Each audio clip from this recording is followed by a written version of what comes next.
Hello, my name is Jean Hidalgo, and I'm a campus minister here at Marian University. I would like to share with you a reflection on the scripture readings for this Sunday, September 6th. I'm going to start out with reading some excerpts from the readings. Son of man, I have appointed you as the watchperson for the house of Israel. When you hear a word from my mouth, warn them from me. Ezekiel. The only thing you should owe to anyone is love for one another, for to love the other person is to fulfill the law. Love can cause no harm to your neighbor, and so love is the fulfillment of the law. Romans 13, verse 8. If your brother or sister does something wrong, go and have it out with them alone, between the two of you. If she listens to you, you have won back your brother or sister. If they do not listen, take one or two others along with you. But if they refuse to listen to these, report it to the community. For where 2 or 3 meet in my name, I am there amongst them. Excerpts from Matthew's Gospel, chapter 18. The readings for this 22nd Sunday in Ordinary Time flow beautifully. The Hebrew scriptures from the prophet Ezekiel and the letter from St. Paul to the Romans set up Matthew's Gospel perfectly. God, as creator, knows his creatures so well. First, in Ezekiel, he is calling us to accountability to one another. We are our brother's keeper. If God's chosen people who had developed an intimate relationship with the one true God know that something is evil, if they see wrongdoing, injustice, God is trusting them to speak, to reflect his love for all people, to want goodness, kindness, equity for all. It's not an option to speak up. God commands it.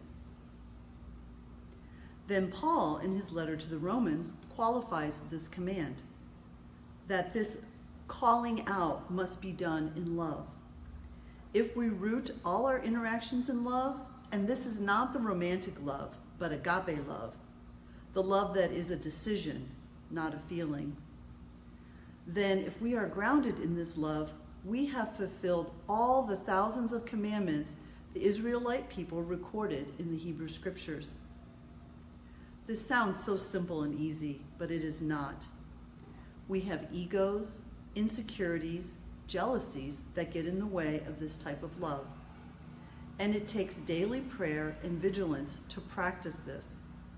And even then, we will not do it perfectly. Finally, in Matthew's Gospel, Jesus gives us very specific guidelines for practicing this kind of love between ourselves and our fellow human beings. It appears that human nature has not changed much over the past 2,000 years. We likely face personal conflict and difficult decisions every day. God cares so deeply for us that he gives us a rubric for addressing these. In today's gospel, we are given clear instructions for handling interpersonal difficulties and challenges. Instead of the natural tendency we may have to elude conflict, to avoid addressing the person with whom we are struggling, we hope it will go away. And sometimes it does. But often the unaddressed issues build resentment in us, and resentment often comes out sideways.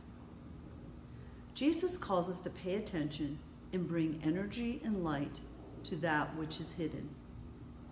Here is how we are to address discord between ourselves and one another. Number 1, go to your neighbor directly and acknowledge the conflict. Be willing to listen to their perspective. Number 2, if that doesn't work, go to 1 or 2 members of the community and confide your situation. I believe it is important here to note the intention in this step. It is not to make a case against your neighbor or to convince others of your rightness in this situation. The intention should be for healing, understanding, and justice. Finally, It is only if your neighbor will not listen to you or the wisdom of a few members of the community that he gives permission to go to a larger audience, a larger authority.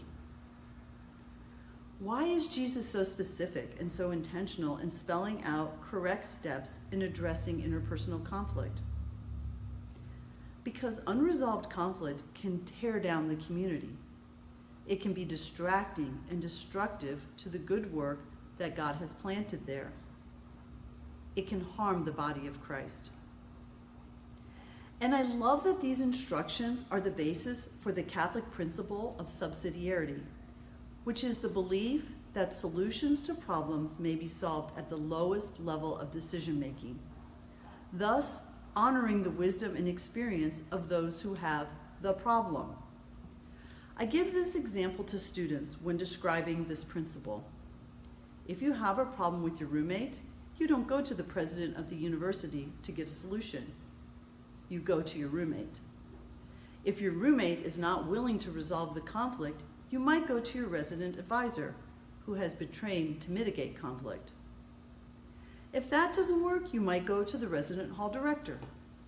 And if this conflict is not resolvable at that level, you may go to the dean of students. But start at the base where the problem exists. This method also reflects the dignity of the individuals who are having the interpersonal conflict. It is the belief that we all have the ability to solve our own problems. Sometimes we need some guidance or support. This healthy approach to conflict resolution is so simple and so beautiful and so honoring of that message from Paul that, when done in love, fulfills all the law. This mandate from Jesus is challenging. It takes courage. It takes faith. My hope for you is that you will be inspired by these scriptures to go forward and mindfully consider the areas of your life that need attention.